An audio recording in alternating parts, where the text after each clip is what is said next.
in my home in Shelby, North Carolina, Sundays are for NASCAR. At least that's the way it is most Sundays. This Sunday, April the 10th in 2022, is a little different because the NASCAR race took place last night in Martinsville, Virginia, which leaves Sunday to feel a little awkward. Like, what do we do? What do we watch? If you're a football fan and it's football season, that's great. That's not going on right now. If you're a baseball fan, then you have it baseball. But if you're strictly a NASCAR fan, what are you going to do on that Sunday? Well, thankfully YouTube is here to the rescue with an endless supply of classic races. And this is just my personal list of the top 5, or not even the top 5, just 5 good races you can watch on Sunday when there is no NASCAR. Before I get into the list, this video is probably the first of what I hope to be many more. So if you like this one, like and subscribe so you don't miss any of the future ones. I am Resting Gingerface, and here's the list. Number 1, 1998 CocaCola 500 at the Twin Ring Motegi circuit in Japan. This was the third and final year NASCAR would do an exhibition race in the off-season in Japan. Some notes about the race. This was the first time Dale Earnhardt and Dale Earnhardt Jr. would race against each other in a NASCAR race. They had previously raced against each other in IROC series, but this was the first time in a NASCAR stock car. Darrell Waltrip started the race in the number 88 Robert Yates Ford, normally driven by Dale Jarrett. Dale Jarrett was out at the time due to gallbladder surgery, so this is a return to the number 88 for Darrell Waltrip. And Mike Skinner won the race that clocks in just under 2 hours and 15 minutes. So if you're on a time crunch, you want an exciting race, this is a good one to check out. The second race is another one from 1998, the UAW GM Quality 500 in Charlotte. This was an unusually action-packed race for the fall race in Charlotte.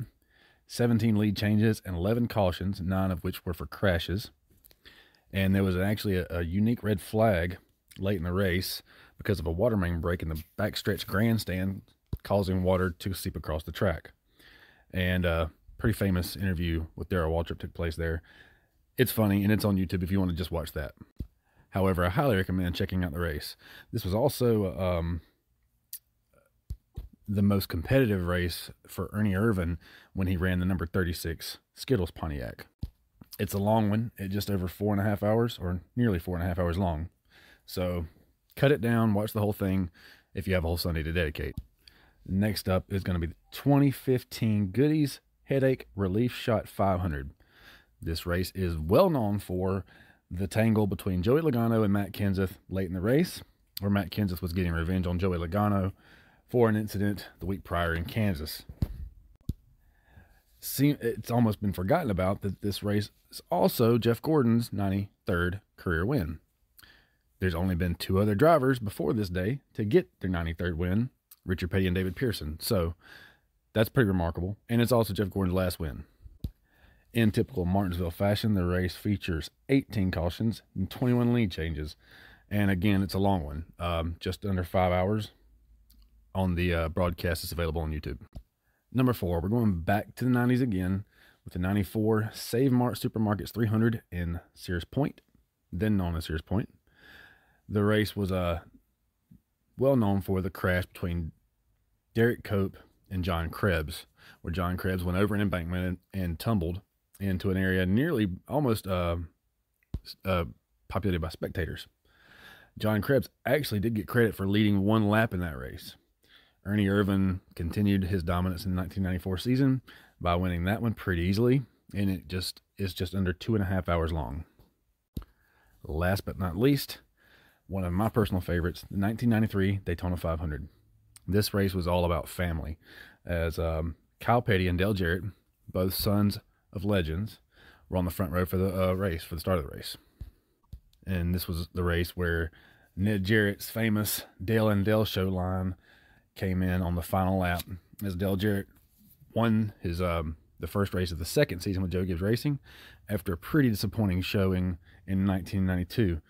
The Gibbs team and Dale Jarrett were looking to bounce back, looking to see some reason to continue with what they were doing at Joe Gibbs Racing, and they started off the season pretty good with a win over the best restrictor plate racer, Dale Earnhardt.